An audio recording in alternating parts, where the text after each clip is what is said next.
नमस्कार, नवीन न्यूज में आपका स्वागत है। डीएम पटना एक्शन में भ्रष्ट अधिकारी को कर दिया सेवामुक्त। सरकारी कार्यालय में संचालित हो रहा था निजी दुकान। जिलाधिकारी पटना डॉक्टर त्यागराजन एसएम द्वारा अंचल कार्यालय मनेर में पदस्थापित कार्यपालक सहायक अरुण कुमार को तत्काल प्रभाव से सेवा मुक्त कर दिया गया है। यह कार्रवाई जिलाधिकारी ने कार्यपालक सहायक के विरुद्ध कार्यों के निष्पादन में अनियमितता, स्वेच्छाचारिता एवं भ्रष्टाचार के आरोपों के कारण की है।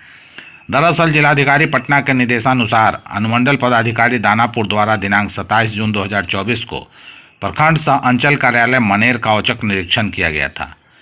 अनुमंडल पदाधिकारी ने निरीक्षण के क्रम में पाया कि प्रखंड कार्यालय मनेर के शासकीय परिसर में निजी व्यवसाय यथा साइबर दुकान संचालित किया जा रहा था। जांच में यह पाया गया कि साइबर संचालकों का कार्यपालक सहायक अरुण कुमार से वित्तीय लेन देन में संलिप्तता है एवं आरटीपीएस के आवेदनों का निष्पादन करने के लिए कार्यपालक सहायक को साइबर संचालक द्वारा रिश्वत दिया जाता है। यह अरुण कुमार एवं साइबर संचालक के ऑनलाइन ट्रांजैक्शन इतिहास से भी प्रतीत होता है। साइबर संचालक द्वारा अरुण कुमार को नियमित रूप से राशि भेजी जाती थी तथा व्हाट्सएप के माध्यम से आरटीपीएस के प्रमाण पत्रों से संबंधित आवेदनों का आदान प्रदान किया जाता था। उक्त आरोपों के कारण कार्यपालक सहायक से प्रखंड विकास पदाधिकारी मनेर द्वारा स्पष्टीकरण की मांग की गई, परंतु कार्यपालक सहायक का जवाब संतोषजनक नहीं पाया गया। बिहार विधानसभा चुनाव से पहले नीतीश सरकार खाली पड़े बोर्ड, निगम आयोगों को भर रही है। इसी कड़ी में करीब दर्जन भर आयोग में राजनीतिक कार्यकर्ताओं की नियुक्ति हुई है। हालांकि अब भी 4-5 आयोग खाली पड़े हैं जिनका गठन किया जाना है। वैसे आयोग में जिनकी नियुक्ति की गई है उनको लेकर कई सवाल खड़े हो रहे हैं। आयोग में कोयरी कुर्मी को उचित प्रतिनिधित्व तो नहीं दिए जाने पर इस वर्ग में काफ़ी नाराजगी है। ऐसे में सवाल उठता है कि क्या शेष बचे आयोग में इन जाति के नेताओं को उचित प्रतिनिधित्व दिया जाएगा, क्योंकि सामने चुनाव है और इस वर्ग के वोटर नाराज होंगे तो चुनाव में इसका खामियाजा एनडीए को उठाना पड़ सकता है। बिहार विधानसभा चुनाव से पहले सीएम नीतीश कुमार ने बड़ा दांव खेल दिया है। सरकार ने सामाजिक सुरक्षा पेंशन योजना की राशि को 3 गुना बढ़ा दिया है। सीएम नीतीश कुमार ने खुद इसका ऐलान कर दिया है। विधानसभा चुनाव से पहले बिहार सरकार का फैसला बड़े मास्टर स्ट्रोक के तौर पर देखा जा रहा है। मुख्यमंत्री नीतीश कुमार ने एक्स पर लिखा, मुझे बताते हुए खुशी हो रही कि सामाजिक सुरक्षा पेंशन योजना के तहत विधवा महिलाओं, वृद्धजनों और दिव्यांगजनों को अब हर महीने 400 रुपये की जगह 1100 रुपये की पेंशन मिलेगी। सभी लाभार्थियों को जुलाई महीने से पेंशन बढ़ी हुई दर पर मिलेगी। सभी लाभार्थियों के खाते में राशि महीने की 10 तारीख को भेजना सुनिश्चित किया जाएगा। इससे 1,09,69,255 लाभार्थियों को काफ़ी मदद मिलेगी। मुख्यमंत्री नीतीश कुमार का विपक्ष पर तीखा हमला, पीएम मोदी की तारीफ में पढ़े कासीदे। बिहार के मुख्यमंत्री नीतीश कुमार सिवान जिले के जसौली में आयोजित एक विशाल जनसभा को शुक्रवार को संबोधित करते हुए विपक्ष पर जमकर निशाना साधा। उन्होंने राष्ट्रीय जनता दल पर इशारों में तंज कसते हुए कहा कि जब विपक्ष को सत्ता में मौका मिला तब उन्होंने कुछ नहीं किया और अब केवल अनाप शनाप बातें करते हैं। नीतीश ने एनडीए सरकार के विकास कार्यों की सराहना करते हुए बिहार में हुए बदलावों का जिक्र किया।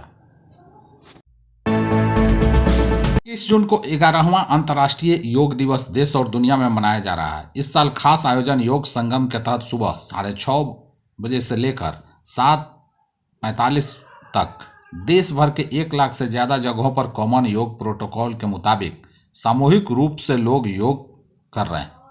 वहीं दुनिया भर में कुल 191 देशों में योग दिवस मनाया जा रहा है।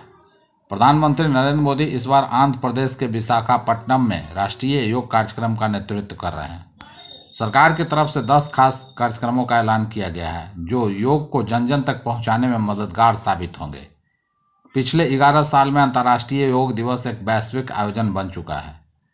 भारत ने दुनिया को योग को जीवन शैली से जोड़ने में अहम भूमिका निभाई है। आज दुनिया के कई हिस्सों में लोग योग को अपनी दिनचर्या का हिस्सा बना चुके हैं।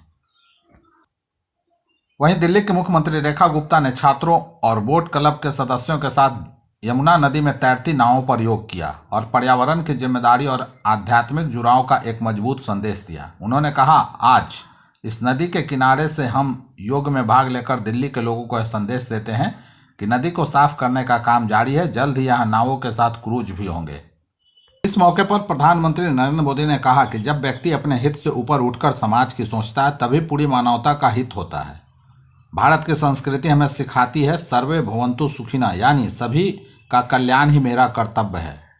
मैं से हम की यात्रा ही सेवा, समर्पण और सह अस्तित्व का आधार है।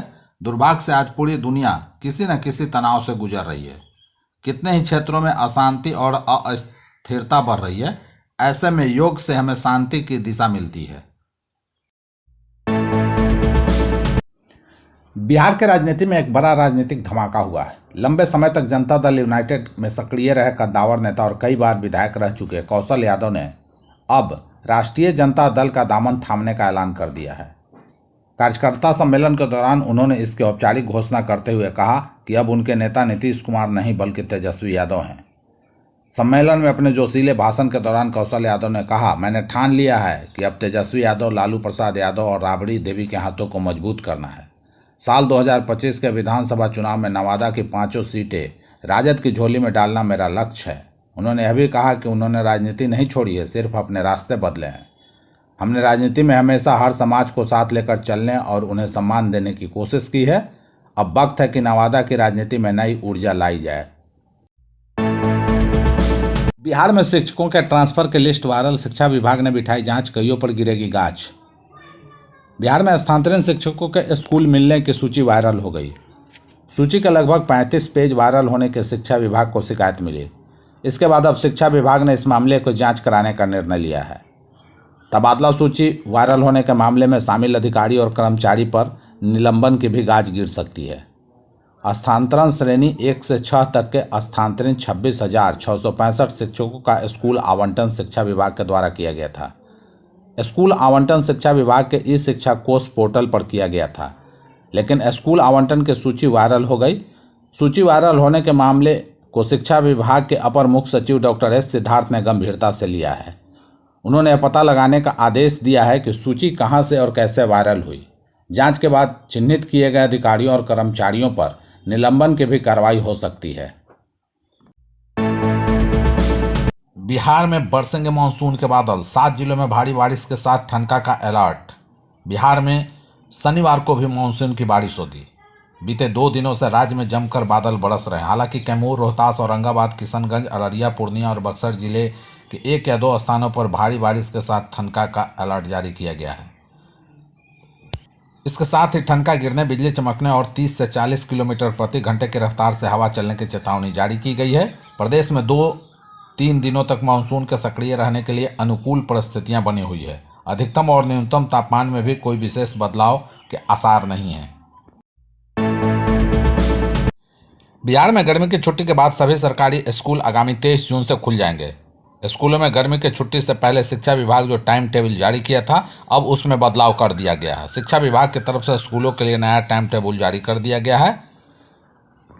माध्यमिक शिक्षा निदेशक की तरफ से जारी आदेश में कहा गया कि 23 जून से राज्य के सभी प्रारंभिक, माध्यमिक और उच्च माध्यमिक स्कूलों का संचालन सुबह 9:30 बजे से शाम 4 बजे तक किया जाएगा। शिक्षा विभाग के तरफ से जारी किए गए टाइम टेबल के मुताबिक सभी स्कूल अब सुबह 9:30 बजे खुल जाएंगे और शाम 4 बजे तक संचालित किए जाएंगे।